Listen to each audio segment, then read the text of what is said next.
पिछले 10 साल में जो है ना सबसे ज़्यादा अनएम्प्लॉयमेंट रेट जो रहा है, जो लगातार बढ़ते जा रहा है। घाव जो हैं, जो उनको नौकरियां नहीं मिल रहे हैं, उस पर नमक छिड़कने का काम है लगातार कर रहे हैं। ये जो 30 लाख की हम कह रहे थे कि वैकेंसी सेंट्रल गवर्नमेंट में हैं और 30 लाख वैकेंसी स्टेट गवर्नमेंट्स में भी हैं, ये 60-65 लाख वैकेंसीज जो हैं उसमें जो भरने का एक काम सरकार नहीं कर रही है। उन तबकों को, खासकर SC, ST, OBC जिनको रिजर्वेशन मिलता है, जो अश्योर्ड नौकरियां हैं, जो गारंटीड नौकरियां हैं, जो जिसके भरने से कम उनको कुछ अश्योर्ड नौकरियां मिल सकते हैं, सबसे ज्यादा मार उन पे पड़ता है। कुछ डेटा हमारे सामने लगातार आते जा रहा है, कई दिनों से आ रहा है, लेकिन आजकल में भी जो है जो डेटा आया है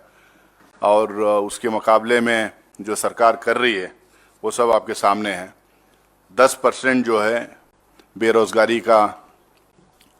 डेटा सबके सामने आया है। कुछ दिन पहले भी जो डेटा आया था वो पिछले 5 साल या उसके पिछले 10 साल में जो है ना सबसे ज़्यादा अनएम्प्लॉयमेंट रेट जो रहा है, जो लगातार बढ़ते जा रहा है, वो एक तरफ वो डेटा लगातार आ रहे जा रहा है। इंटरनेशनल एजेंसीज़ की तरफ से भी आ रहा है, गवर्नमेंट एजेंसीज़ की तरफ से आ रहा है, इंडिपेंडेंट एजेंसीज़ की तरफ से भी लगातार आते जा रहा है। लेकिन दूसरी तरफ मोदी सरकार एम्प्लॉयमेंट रोज़गार मेला लगातार लगाते जा रही है।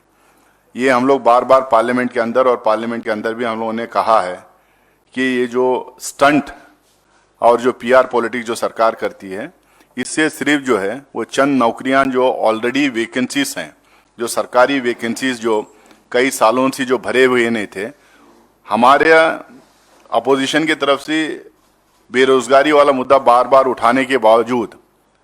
ये नए नौकरियां के बारे में कुछ कर नहीं रही थी, लेकिन पुराने सैंक्शन नौकरियों के बारे में कुछ नहीं कर रही थी। इस बीच में जब उनको लगा कि लोगों में भी, युवाओं में भी ये मुद्दा बहुत फैल चुका है और जो खासकर बेरोजगार युवा बहुत परेशान हैं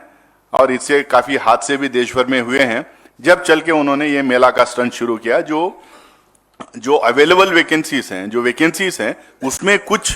कुछ वैकेंसीज को भरने का काम किया है। अब वो जो काम कर रहे हैं उससे ये युवाओं को जो मलहम लगाने का काम नहीं कर रहे हैं, बल्कि उनके घाव जो हैं, जो उनको नौकरियां नहीं मिल रहे हैं, उस पर नमक छिड़कने का काम है लगातार कर रहे हैं।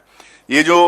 30 लाख की हम कह रहे थे कि वैकेंसी सेंट्रल गवर्नमेंट में हैं और 30 लाख वैकेंसी स्टेट गवर्नमेंट्स में भी हैं, ये 60-65 लाख वैकेंसीज जो हैं उसमें जो भरने का एक काम सरकार नहीं कर रही है, या भाजपा शासित स्टेट्स में भी जो नहीं हो रहा है, तो उसके बारे में जो लगातार पार्लियामेंट में हम लोग ये बात उठा रहे थे, तो मोदी जी की तरफ से ना कोई उसका रिप्लाई आता था, ना केंद्र मंत्रियां जो वहाँ बैठा करते थे उनकी तरफ से भी कोई उसको लेकर कोई जवाब आ नहीं रहा था। बार बार बीजेपी के स्पोक्स पर्सन हो या सरकार के स्पोक्स पर्सन हो या वित्त मंत्री खुद हो, लगातार ये कहती थी जो आंकड़े आ रहे हैं ये फर्स्ट हैं, ये आंकड़े गलत आंकड़े हैं। तो आखिरकार सही आंकड़े क्या हैं वो सरकार हमारे सामने ले क्या है। तो ये अभी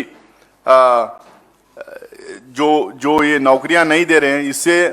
उन तबकों को, खासकर SC, ST, OBC जिनको रिजर्वेशन मिलता है,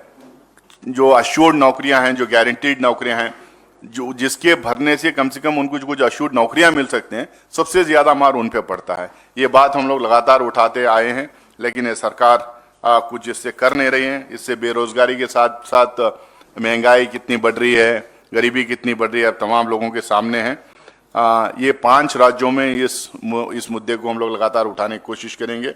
कांग्रेस प्रेसिडेंट मल्लिकार्जुन खड़गे साहब और जयराम रमेश जी अपने ट्वीट द्वारा जो हम लोग इसको हाईलाइट करने की कोशिश किए हैं, ये मुद्दे हमारे सामने हैं, इसको हम लोग एड्रेस आने वाले दिनों में एड्रेस करने की कोशिश करेंगे। बीजेपी के मैनिफेस्टो कमेटी के चेयरमैन विवेक वेंकट स्वामी जो है कल हैदराबाद में कांग्रेस पार्टी ज्वाइन की हैं। पिछले 1 महीने से लगातार तेलंगाना में और राजस्थान में कांग्रेस पार्टी अलग अलग पार्टियों से ज्वाइन कर रहे हैं।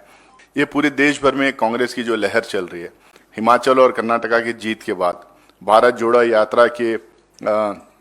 एक ज़बरदस्त जो सक्सेस रहा, भारत जोड़ो यात्रा की कामयाबी के बाद में जो देश भर में जो बदलाव आ रहा है, जो सियासी फिजा लगातार बदलती जा रही है, जिस तरह के आंकड़े हमारे सामने आते जा रहे हैं, जिस तरह के सर्वे रिपोर्ट्स हमारे सामने आते जा रहे हैं, इससे बहुत सारे लोग प्रेरित होकर कांग्रेस पार्टी ज्वाइन कर रहे हैं और ये सिर्फ 5 राज्यों में नहीं, आने वाले